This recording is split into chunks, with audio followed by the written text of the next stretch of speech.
Welcome everyone to our On the Pulse series. I am Chris Fortman. I am CEO at the Minneapolis Heart Institute Foundation. And I just love that we get together over the noon hour for this series where you will learn so much about cardiovascular health and the important research that is happening here at the foundation. So before we get into the content of today's presentation, I would like to tell you just a little bit about the Minneapolis Heart Institute Foundation. The Minneapolis Heart Institute Foundation is a unique and special place, so I would like to take a couple minutes to tell you a little more about it. It is our mission to improve cardiovascular health through innovative research and education that impacts clinical care and quality of life. And none of this would be possible without the important relationship with the Minneapolis Heart Institute and Allina. So we have cardiologists and surgeons both at Abbott Northwestern Hospital and United Hospital and 40 other sites across Minnesota and Wisconsin. And important care and research happens at all of those places. If you look at the next slide, you will see the two key pieces of our mission right here, research and education. At any one time, we have over 200 active studies taking place here. Half are physician-initiated research projects and half are industry-sponsored clinical trials, all that offer more options and information for our patients. And speaking of our patients, we touch the lives of over 2,000 individuals who are participating in research. On the other side, where you see those bright young faces, we're very committed to the next generation of healthcare providers. We now have over 200 alumni from our clinical research internship program. The majority of our alum are all practicing physicians or in medical school at this time. It is a great program. If you'd like to learn more about it, please check out our website. So education and dissemination are really important to us. And you see here, if we reflect back on 2020, that we published more than 200 peer-reviewed manuscripts. So we do the research and we make sure those findings are out there for all to benefit from. In addition, we're very proud of this, and Dr. Brilakis, who you will hear from shortly, started us on this whole program around international scholars. Right now, we have 9 physicians from other countries, all practicing physicians in their home country, who came to the foundation to work with physicians like Dr. Brilakis, do research, and bring that learning home to their home institutions. If you look at the next slide, you'll see again about the many patients that we screen and match up with important research projects. And really none of this would be possible without our donors who support this research and the education efforts. And we are very lucky in 2020 to name the Nolan Family Center for Cardiovascular Health. So we're very grateful for that support. And as you look at all of these facts and figures, the quote at the end of it means a lot to all of us. Even through a pandemic, we accomplished so much together. And again, you will hear more of that from Dr. Brilakis. Go to the next slide. This is just a big thank you. And I look at this slide and I smile because I see our patients, I see our staff, I see our donors, our practitioners and supporters. And we are so grateful for everyone's support. We are an operating research foundation. Half of our revenue comes in from philanthropy and the other half comes in from industry-sponsored clinical trials. So truly, we could not do this work without people like you. So if we move forward, this is what you're all waiting for. It's my pleasure to invite Dr. Brilakis up to give his presentation today. Dr. Brilakis is chairman of the Center for Coronary Artery Disease at the foundation, and he's also director for the Center for Complex Coronary Interventions at the Minneapolis Heart Institute, and he is a great partner. So with that, Dr. Brilakis. Wonderful. Thank you so much, Chris. And again, it's a pleasure to be discussing today about some things that many people are very excited to know about. Actually, many of the audience today, I think, may have been in that route of getting coronary stents. And this is about heart attacks, blockages in the arteries and stents, why and how you should take care of your coronary arteries for a healthier heart. And I'm going to start with a quote that I read many years ago, and it still resonates to me, and I think this may be relevant to heart disease as well, which is from David Allen's, one of the books. He is the author for Getting Things Done. And what he was saying is that something is coming, probably within a few days, that is going to change your world. You don't see it yet, you don't know what it is about, but it is there, rolling inexorably forward, destined to throw you a curve that you did not expect. It could show up sooner or later, but it will show up, trust me. And this is what we'll do in the next 20 or 30 minutes, followed by your questions. We're going to start by teaching you how to read an angiogram, which many of you may be familiar with since you had the procedures. Then discuss about how heart attacks happen, how the stents work, and then how you can prevent problems so you don't need the stents or the bypass in the first place. So this is how an angiogram looks like. This is a catheter that is inserted into the right coronary artery. And then we inject the dye. At the same time, we obtain X-ray images. And what you are seeing here is a normal right coronary artery. This is how you want your coronary arteries to look like. And this is how the right coronary artery looks in a cartoon. We do have two main arteries in our body. One is the right, and the other one is the left, or the left main. That splits into what's called the LAD and the circumflex. And you may be wondering, why are those called coronary arteries? The reason is because they go around the heart like a crown, which is, corona is the Latin name. And that is why the coronary arteries are actually called coronary arteries.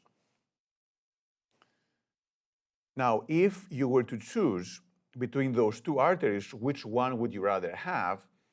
And even though you don't have much experience yet reading angiograms, most of you, I think, would choose to have the one on the left side of the screen or the right side of the screen, this one, because here you see that the dark area, which is the lumen of the artery, is much smaller.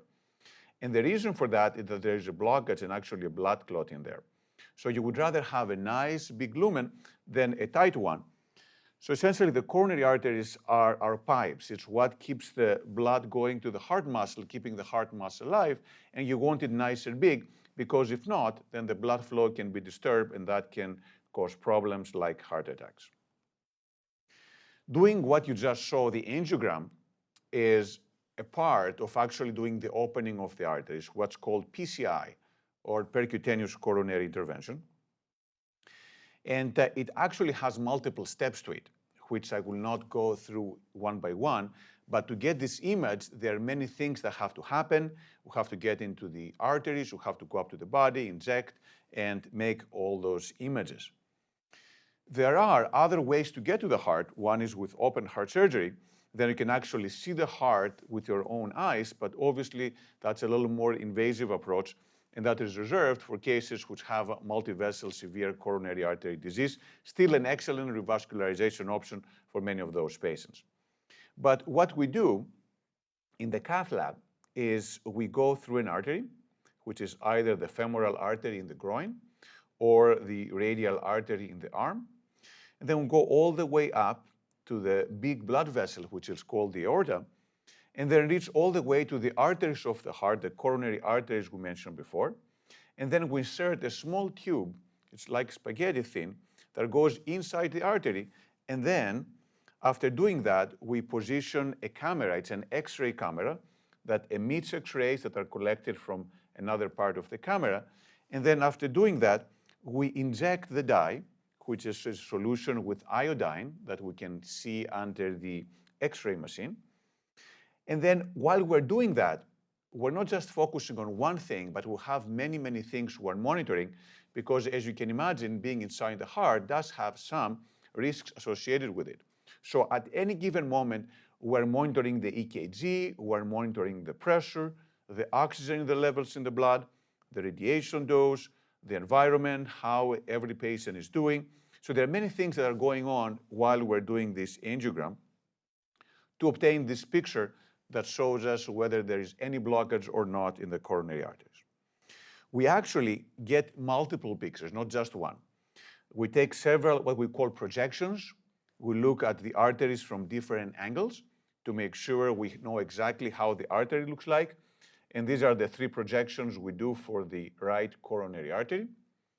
And we actually do even more for the left coronary artery, or the left main, because it has more branches, and as a result, there may be overlapping of those branches.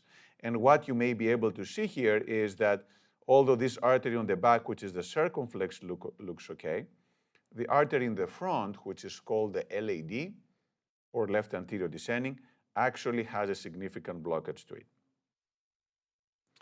So now that you are familiar with how to analyze the angiogram, let's talk a little bit about heart attacks and what they are and how they occur.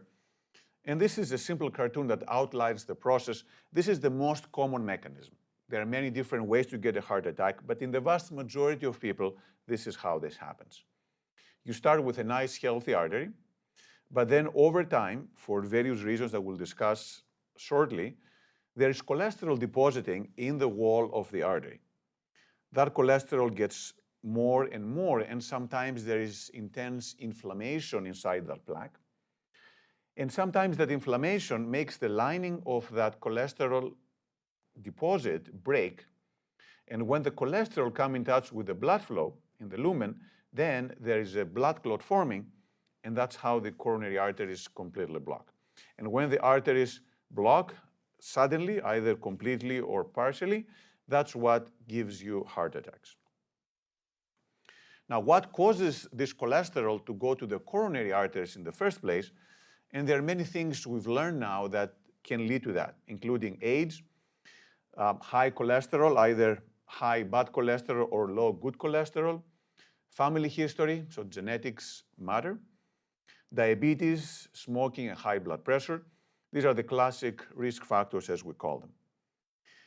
These things don't happen suddenly. It happens slowly over many, many years. And sometimes people say, well, I had a stress test or I had an angiogram and everything was fine. And then a few days or weeks or months later, I got a heart attack. How is that possible? And the answer is that the angiogram, as we discussed, only looks at the lumen of the artery. That's where the blood is flowing. However, we have ways to look inside the artery itself and look at the wall of the artery, and that can be done by what's called intravascular imaging. We're literally putting our head and eyes inside the artery and look at the wall. And when we do that, we often find that even though the artery may look good, there's often cholesterol piling up on the sides of the artery. It's like the tip of the iceberg. You see only a little bit of that deposit, but what is there may be enough to get worse down the line or potentially cause this breakage, this rupture, and cause then the blood clots and the heart attack from happening. There are other risk factors for developing these blockages, including obesity, high triglycerides, a sedentary lifestyle, some other diseases like collagen vascular and autoimmune diseases, chronic kidney disease on dialysis especially. Sometimes it can happen even in pregnancy. This is a different mechanism. This is when the arteries actually become friable because of the hormones circulating in the blood. Sometimes radiation therapy for cancer can predispose to coronary disease, depression, and stress as well. Now, having coronary artery disease is one thing, but coronary disease doesn't always give symptoms or signs. So you may have coronary disease and you don't know it, and you may never know it. So asymptomatic, most people who have coronary disease actually are feeling fine. But then if the blockages progress, that can lead to some problems. And the main categories are chronic, what we call chronic coronary syndromes. Some people get chest discomfort when they move, then the pain goes away when they stop. So that's called usually stable angina, something that happens only when you do exercise. But then if you're unlucky and you get this rupture of the plaque, you may get a heart attack. We call those acute coronary syndromes, and there are different types of heart attacks that can be caused. Or if people are less fortunate, if the blockage happens suddenly and the heart attack happens suddenly, some people may actually have sudden cardiac death. So since you already have some experience looking at angiograms, if we look at this artery, this is a right coronary artery, and you should be able to notice that it doesn't look great because you don't see the blood go all the way down to the bottom of the heart. So what's wrong here is that this artery has been blocked. And just to show you the normal example, so the artery should be going all the way around, but it stops. And this is how the arteries look in patients who have a heart attack. The symptoms with heart attack are very variable. You may have heard about it. The classic one is having an elephant sitting on your chest, but different people have different symptoms. They can get different discomfort. They can be out of breath, get a cold sweat, get lightheaded or dizzy, nausea, a lot of fatigue. So the symptoms can be non-specific, but the typical ones are chest discomfort, especially this constricting chest discomfort or chest pressure. And what happens in a heart attack can be seen in a way like what happens if something goes wrong during a flight. You see this plane is flying, one engine catches fire, you still have the other engine to go around. Similar for the heart attacks. If you have a blockage in one artery that is smaller, then you may be able to coast along and be okay. But what if both engines go on fire? Then the plane is going to crash. And that's what happens if a big artery is closed or more than one arteries are closed, which can happen sometimes. And similar to a plane, this is not like a machine we can just stop and say, okay, let's fix it. I mean, the heart needs to work nonstop to keep everything alive in the body. So if the heart stops, then it's like a plane crashing. And that's obviously something we want to avoid as much as we can. In this particular case, the artery was smaller, so we were able to go in and repair this problem by doing what's called percutaneous coronary intervention, or placing stents into the coronary arteries, which is something we'll discuss in the next few minutes. So once you have those coronary blockages, these blockages in the arteries of the heart, you have the pipe, you have a blockage, you have to do something about it. What can you do? Two things. One is to do what's called PCI, or percutaneous coronary intervention, which is essentially going inside the artery and trying to open up from the inside, or you can do what's called coronary artery bypass graft surgery, which is the open heart surgery. And all these procedures are actually fairly recent. The first bypass was done about 50 years ago, so it hasn't been that long since the first bypass happened. The vein grafts, which are used now in the majority of bypasses, were first used in 1967. When it comes to PCI, the very first one was done by Andreas Grunzing in 1977. So it's been 44 years, so fairly recent procedure, but tremendous progress in both the coronary bypass as well as the stents. And this is the way bypass works. Bypass, as the name implies, means that we're trying to find a route for the blood around the area of blockage. So suppose you have the area of blockage on this artery. What you can do is take another artery or a vein from the leg and then plug the artery into a bigger vessel, and then in the artery just distal, further down to where the blockage is. And this way the blood is flowing around that area of blockage, and then that gives the heart enough blood supply. Bypass is a great procedure, as I mentioned, especially for people who have complex disease, especially in multiple arteries. But the challenge is that the bypasses don't last forever. So although bypass is great, it's like a fresh start, so to speak, it doesn't last forever. And that's something to take into account. The same reasons that led to blockages in the arteries in the first place, in your native arteries, the same reasons can work both in the remaining native arteries, but also on the bypass grafts. And especially the vein grafts, they can develop blockages and eventually close down. There are some of the questions that came through earlier on about the longevity of the bypass, and that's very variable. But typically, the first few years, people do well, and then after 4 or 5 years, blockages may start to develop. We do have some patients who do well, even 20 plus years afterwards, but the vein grafts often after 5, 10 years start developing blockages and may start deteriorating. So the other options we discussed is the percutaneous coronary intervention, in which we go inside the artery and put a balloon, and then most often we also put a stent, which is a little narrow metal tube that stays inside the artery and keeps the artery open. And this is a little video describing how this works. This is the heart. This is the area of blockage. Now we've put a balloon and a stent inside that area of blockage. And now the stents we use currently have a drug in them that is eluted or leaks out into the tissue, usually for the first 3 or 4 months. And what this does is it prevents a lot of scar tissue forming inside the stent, but allows still enough time for the body to kind of coat the stent with the naturally occurring cells on the endothelium of the heart. Stents work very well, but they also have limitations. They have their Achilles heels, and those are two. One is what's called stent thrombosis, or the blood clot forming inside the stent. The second one is restenosis, or scar tissue forming inside the stent. How can we prevent the blood clots?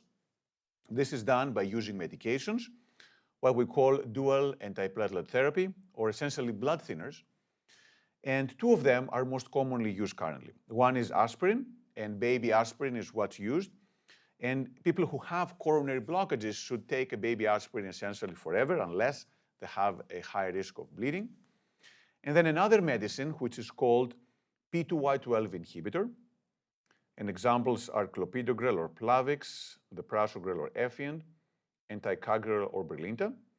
Both of those medications, the way they work is they work on the platelets, which is a part of the body that can go into those arteries and form clots there that can potentially close off the stents. Now, what we've seen, especially in the recent years, is that the types of blockages that we are seeing in the hospital are getting tougher and tougher. There are many different types of blockages, different locations, but they're becoming more and more difficult to open. And not only that, but also patients are getting older, they have more comorbidities, they have more diabetes, more kidney problems. So overall, things are getting a little harder. At the same time, though, we had a lot of progress in new equipment, new techniques. For example, we're using increasingly pumps that help the heart function, especially in patients who have heart attacks or their blood pressure is low during the procedure, to help protect the heart during the opening of these vessels. And there has been a lot of progress in getting new techniques, new technologies to open this up. We do have a lot of demonstrations of these techniques actually online for people who are learning this.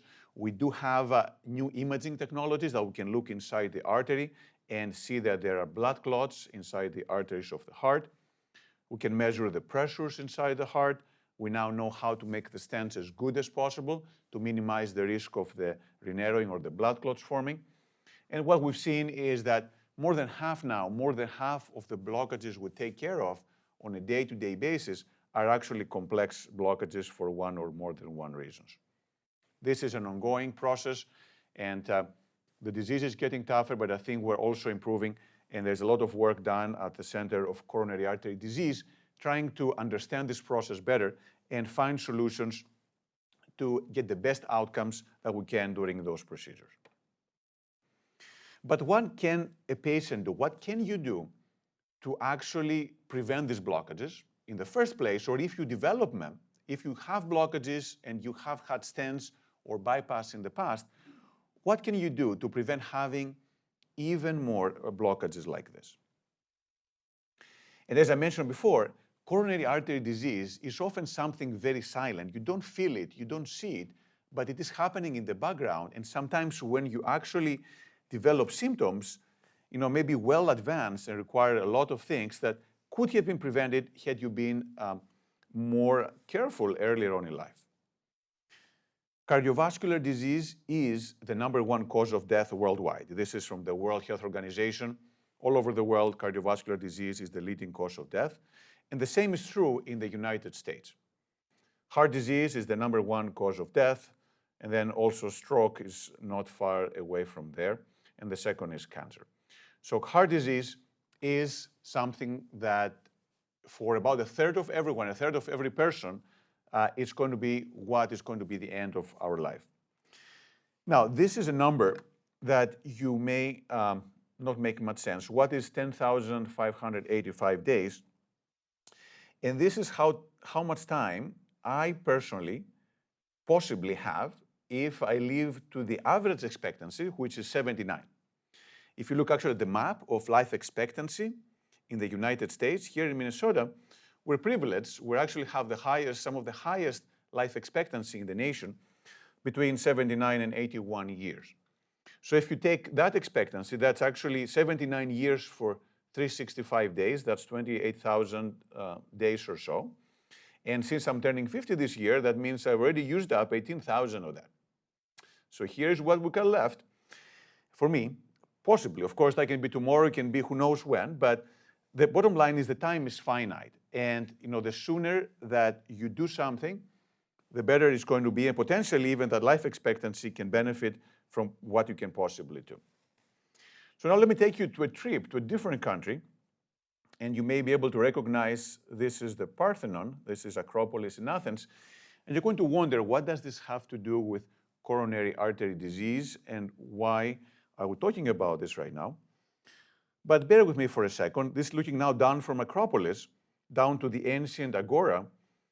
This is one of the pavilions there. This is called Stoes, and this is where actually in ancient Greece, the philosophy movement started. The philosophers would gather there, and then they would discuss various things. And actually in this particular area, there would be a pavilion called the Pikili, Stoa Pikili, which actually is what gave the name to the Stoic philosophers. That's where the first Stoic philosopher started teaching, which was Zeno of Citium, again, 334 BC.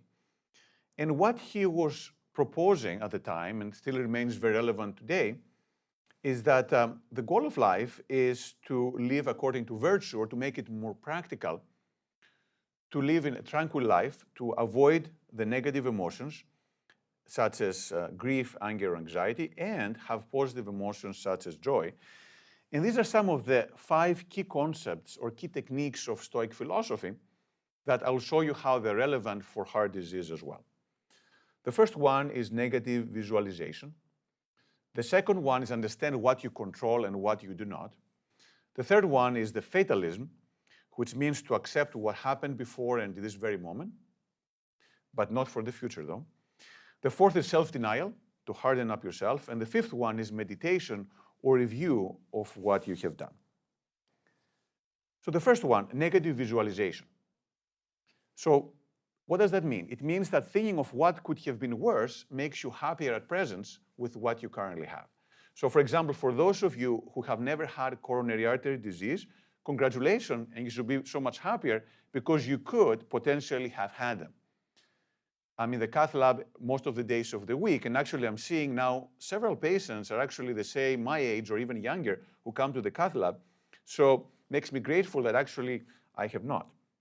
But even if you have had coronary disease, let's say you've had coronary stents or you have had coronary bypass, then you're still lucky because some other people who have had coronary disease, they may have presented with sudden death, so they may survive to be able to get the stents or the bypass in the first place.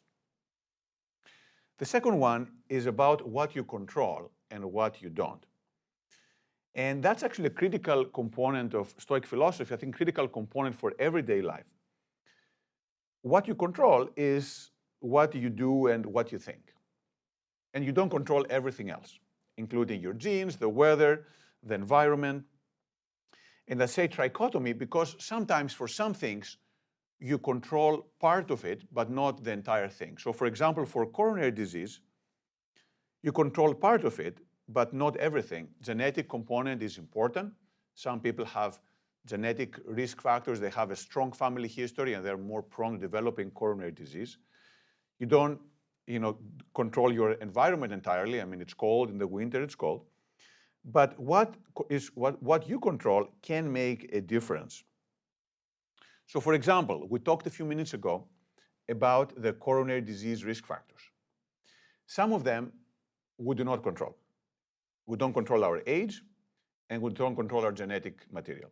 However, we have an impact of what our cholesterol is by exercising and taking medications. We do have control on whether we develop diabetes or not. Once again, diet, exercise, keeping a healthy weight. We definitely have control about smoking, if we smoke or not. And then we also control hypertension with lifestyle, exercise, how much salt we put in our food. So for coronary artery disease, there are many things that we control. And these are the ones we should focus our efforts because there's nothing we can do for our age or for our genetic material. Now, many people have already asked before the case about what is a healthy diet if I have a stent? What diet should I follow? And there are many diets, and I don't pretend to say I know, what is the best, and everyone can choose for him or herself. But there are some randomized trials, some actually very large, well-done randomized trials that compared different diets, and one of them was the study that looked at Mediterranean diet. And it does show that Mediterranean diet, whether you used olive oil or whether you used nuts, did reduce the risk of having more problems. It did not eliminate it. People still got some problems, but it was much less than patients who got their standard diet. So what is a heart healthy diet? If something has a label on it, then it's less healthy. That's one way to think about it simply, but essentially fruits and vegetables are important. Olive oil seems to help, nuts seem to help, whole grain products are good, and fish is good, especially the one rich in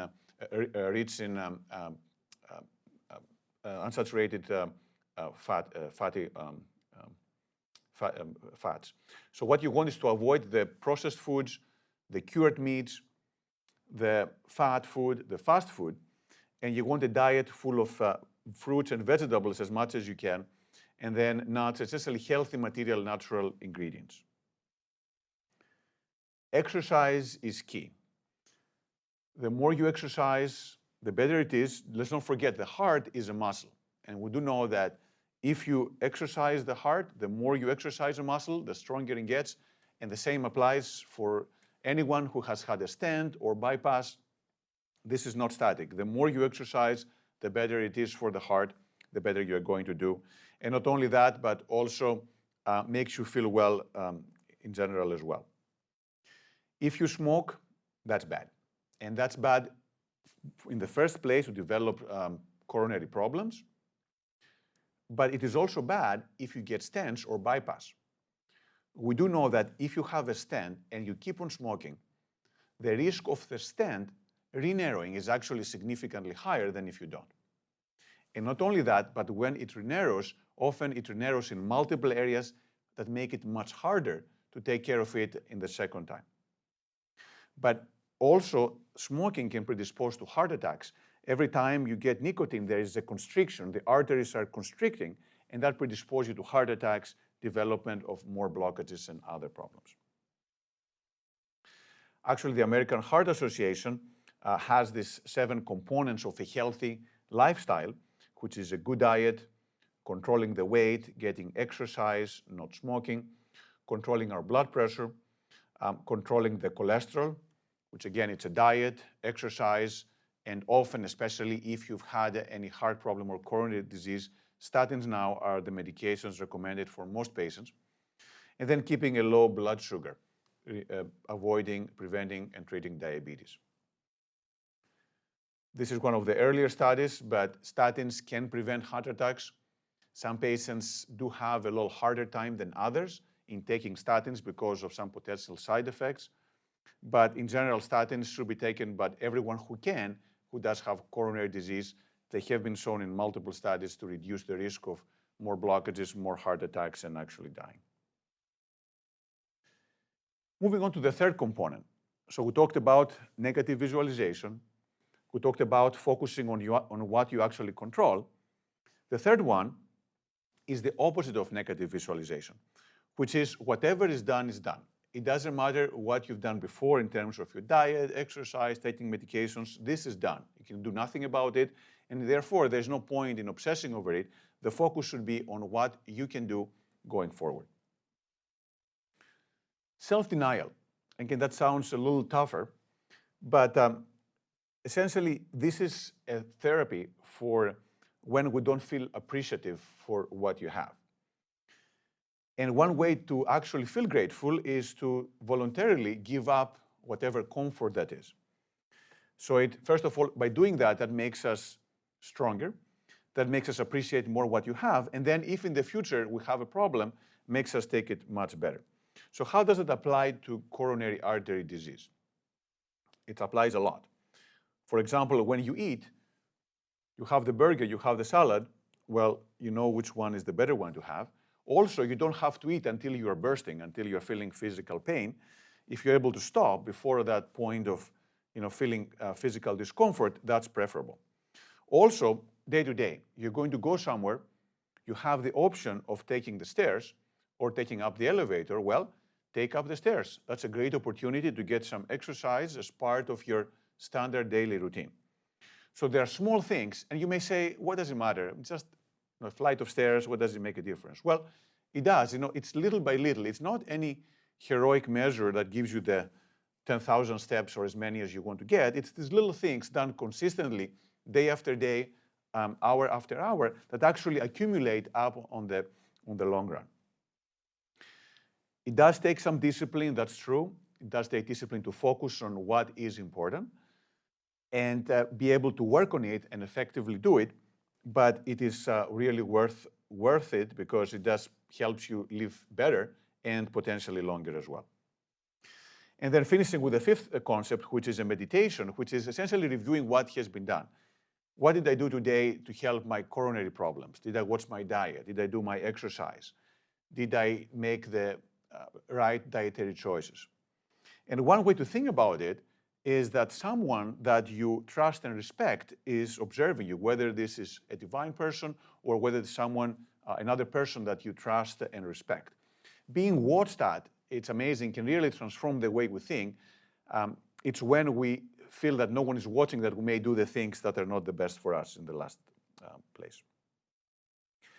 So that brings us to the end for the presentation. The bottom line is the coronary arteries are important. This is our fuel supply for the heart, and you want to keep them in as good condition as possible because, as we discussed, coronary disease is indeed the #1 cause of death in the US and around the world. We know now how this developed. It's a combination of genetics, cholesterol, lifestyle, and yes, it can be fixed in many cases, but not always. And there are the stents that can open the artery from the inside or the bypass that goes around that area of blockage.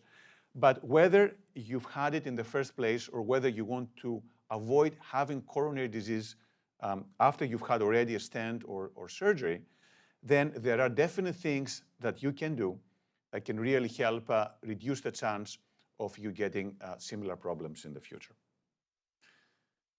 I would like to finish by thanking all the donors for the Center of Coronary Artery Disease. There are many anonymous gifts, but also like to thank the Joseph and Mary Fleisacker Foundation, as well as Diane and Klein Hickok for their support of the center, and also thank all of you for being on today's webinar, and look forward to answering any questions that you may have. Thank you very much. All right. Well, thank you very much to Dr. Brilakis for that excellent presentation. And thank you to all of our attendees for joining us this afternoon. We really do appreciate your time. My name is John Rickert, and I'm the Education and Communication Specialist with the Minneapolis Heart Institute Foundation. And today I am here in person with Dr. Brilakis to help facilitate Q&A. So at this point, we have reached the point we will open it up for questions. And Dr. Brilakis, if you could actually go to the very next slide. We do have a list of questions that were generated via the registration process, but please know that you may submit a question live by using the Q&A pod, which is located at the bottom of your Zoom screen. And right now there are instructions on the screen. So to start us off, Dr. Brilakis, you had touched on the Mediterranean diet and how that affects lowering the risk of cardiac events. But if you could speak to, this question is a little bit more specific, and they ask, are there ways that partial blockage of arteries can be reduced or repaired through diets or supplements? Yeah, that's a great question. And the answer is it depends. If the artery is completely blocked, then in general, it doesn't open up again. However, for arteries that are not completely blocked, there are several case reports and case studies in which having a very intensive regimen where people are exercising, being very careful with their diet, reducing the cholesterol significantly, we actually have seen a reversal. So the answer is yes, you can actually affect your coronary artery disease through your lifestyle and the way you act. And actually, we've seen also in studies with intravascular imaging that the plaque can actually regress over time in patients who have very, very low cholesterol levels that can be achieved now with a combination of diet and exercise and medication. Wow, that's really interesting. Thank you very much for that answer. So along those same lines, are there specific physical exercises that could reduce partial blockages that you know of? Wonderful. So it is not the type of exercise, actually doing the exercise. For most people, they are more comfortable with walking. And walking is a wonderful exercise. It's easy, doesn't require anything specific. I guess I take back the easy, depending on the time of the year, if you're minus. But still, walking is probably the simplest and easiest exercise. But any exercise you do is good for you, whether it is swimming, whether it's walking, whether it involves any instruments, some weightlifting people enjoy. Some people like to use exercise as a means to get social. So they have an exercise partner, and that actually gives you the accountability, to gives you more motivation to go and get your exercise. Now, with COVID, we've seen a lot of the online exercise programs that can be very popular. So you have actually all these online classes that you can follow anytime, any place, at your own pace. So, I mean, if you want to exercise, there is no shortage of exercises. If you don't know where to start, I would say start walking. Get potentially a smart device like a Fitbit or something like that to track your steps, if that helps you, motivate you. And then if you can do more, there's plenty of people who can give you advice on how to do it more. Yeah, thank you very much. So the next question that we have is, do stents prevent heart attacks in general? So stents do not prevent heart attacks in general. The stents are used to treat heart attacks when they happen. They're used to open up the blockages, but in most cases, they do not prevent heart attacks. The reason is that most heart attacks actually happen in parts of the artery that are not very blocked to start with. So as I mentioned before, even if you have an angiogram today and shows only like a 30, 40, 50% blockage, we will not stent it because that's not tight enough. It's not reducing the blood flow right now. But if that cholesterol that's sitting under that blockage were to come in touch with the blood, that is going to create a blood clot, and that's when you can actually block the artery, get a heart attack. So we wouldn't put a stent for this blockage, but it can still lead to a heart attack in the future, and that's why the medications, diet, exercise, all these things are so important. Yeah, absolutely, and that's completely fascinating. So the next question is, does the stent itself put me at higher risk of creating blockage in the area of the stent itself? So the current stents we're using are drug-eluting stents, and they have this drug that has really decreased the risk of narrowing happening inside the stent. It's less than 10% or even less than that in most lesions right now. So is there a chance of the stent re-narrowing? Absolutely, but it's much less frequent now than it used to be. Having said that, we do want to monitor people if they get chest discomfort again after they had a stent, something we want to look for, because sometimes it can be the stent, but we don't know that. It can be the stent or it can be another area of the arteries that is becoming blocked up. Thank you very much for that. So along those same lines, how do you know if your stents are not functioning properly? So we used to do in the past angiograms, where actually we look at the arteries, but we don't do that anymore because we found out that it's not really helping prevent problems. So the way you find out is by seeing if you get any symptoms. Let's say you had chest discomfort before you got your stent, and then you're getting the chest discomfort again after you have a stent. Well, that's a sign that is worrisome, and then you should talk to your cardiologist. If you develop chest discomfort, shortness of breath, these are usually warning signs that we do.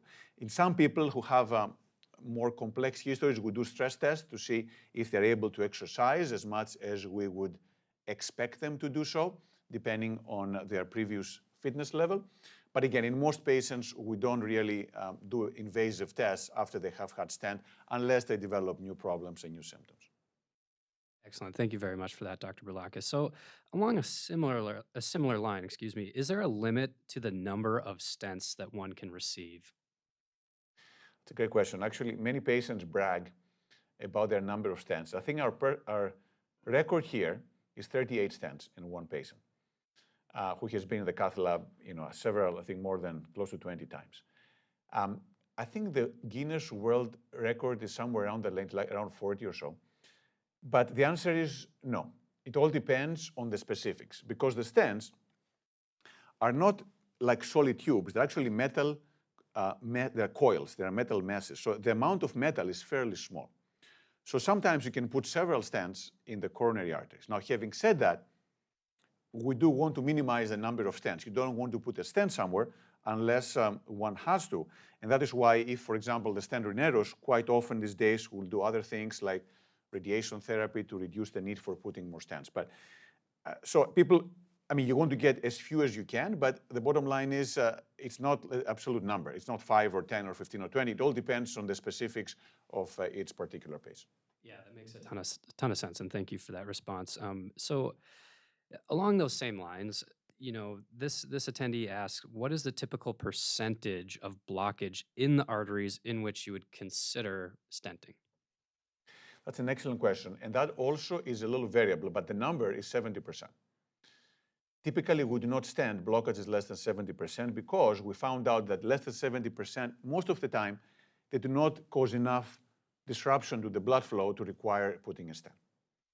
However, the angiogram, which is what you just discussed about, is not always as clear-cut. Sometimes you see something, you're not 100% sure if it is 70% or 80% or 60%. And in those cases, what we do routinely now is we do what's called a physiologic assessment and intravascular imaging. So we'll go through the lesion and try to see, like a mini stress test, whether that blockage is actually creating issues with the blood flow. We'll put a wire in the artery and we'll do a mini stress test, even in the cath lab if we don't have one before, to see if that kind of blockage is significant. So to summarize, 70% or more in general we treat them, but again, that depends on where is the blockage and how big is the artery that supplies that part of the heart muscle. And then sometimes we do other tests to confirm if that blockage is creating problems or not. Excellent. Thank you very much. So switching gears a little bit to bypass surgery, what is the typical lifespan of the bypass put in during bypass surgery, and what could a person do to make that last longer? Wonderful. So as we discussed, bypass means that you use the artery inside the chest and the surgeons take veins from the leg and they use it to go around those areas of blockage. The artery from the chest actually has excellent long-term results. For some reason, this artery inside the chest is very unlikely, very infrequent to get blocked up. So those grafts, out to 10 years, 90% or so remain open, which is wonderful. Unfortunately, it's not the same with the vein grafts. The vein grafts, the veins are not used to be in this high pressure environment. The veins in the legs are used to be in this low pressure environment. So they were never designed to withhold all these pressures. So typically, when they're placed, about 1 in 5 closes within the first year or so. So there is some early failure of the bypass grafts. Then after that, there is this process where the bypass grafts over time can develop cholesterol deposits, very similar to the native arteries. And actually, sometimes those blockages may be more aggressive. They can be more likely to progress in those bypass grafts. We say usually up to 10 years, about 50-60% of the bypass grafts are okay. And then we had some patients who got to 20 years and they do okay. But quite often, those bypass grafts may start closing down. And what we're finding increasingly so is that if those vein grafts keep on blocking up, sometimes going back into the coronary arteries and opening the native artery, the one that the patient was born with, may actually be the better way than opening the vein grafts in those resistant and refractory cases. Absolutely. That's incredibly fascinating, and thank you for that insight. So it looks like we have about time for about 5 more questions. I apologize, folks, that we won't be able to get to all of your questions, but the next one we have here, switching gears a little bit, but if you have any information on how having rheumatic fever as a child might affect heart attacks, but also blockages and heart health later in life. Yeah, great question. So rheumatic fever, again, it's very infrequent those days, fortunately, at least in the US, but can happen, and we still have patients who are suffering from this. Rheumatic fever usually affects the valves. So rheumatic fever, the classic valve is the mitral valve, but can affect other valves as well. But more, actually, it doesn't affect as much your coronary arteries. Having said that, patients who have valve procedures, if then they need to have also procedures because of blocked arteries, that becomes obviously more challenging. That's why it's important to be very careful. But rheumatic fever is actually not a risk factor for coronary disease. Rheumatic fever leads to valvular heart disease. Thank you very much for that. So we have one more question about diets, and I'm not sure if you've heard of it, but what do you think about the Ornish diet? Great. I'm not a diet expert, so I'll be very upfront. I think, this sounds perfect to me. The problem with diets is not the design of the diet. The problem with diets, in my mind, is actually doing something consistently. So many people, they just start something, they do it for a week, and then they fall off. And that's the problem because it doesn't work. Now, conceptually, a high-fat diet, rich in fat and low in carbohydrates, may have some issues. So some people, as you know, may want to eat meat all the time or nuts and avoid all carbohydrates. And to me, conceptually, I have some reservations to that. But I know it works for many people, and they've lost quite a bit of weight, which is also a risk factor for diabetes and other problems as well. So again, I personally don't have any strong feelings. For me, Mediterranean diet is probably better than the orange diet. But again, if that works for you, as long as you stick with it and you see consistent, you stay with it for a while and you see the results, I think that's perfectly fine. Excellent. Thank you very much. So a couple more questions here. The next one of which is, if one has a pre-existing obstruction involving arteries outside of the heart, such as a stenotic renal artery listed here, is there an increased risk of developing ischemic coronary disease?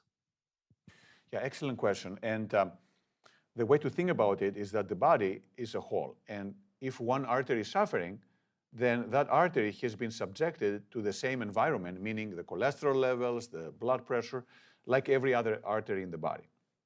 There are some rare cases where you develop blockages only in specific arteries and not others for reasons that are not perfectly clear for now. But it's quite common that if you have blockages in your peripheral arteries, that you're going to have blockages in your coronary arteries as well.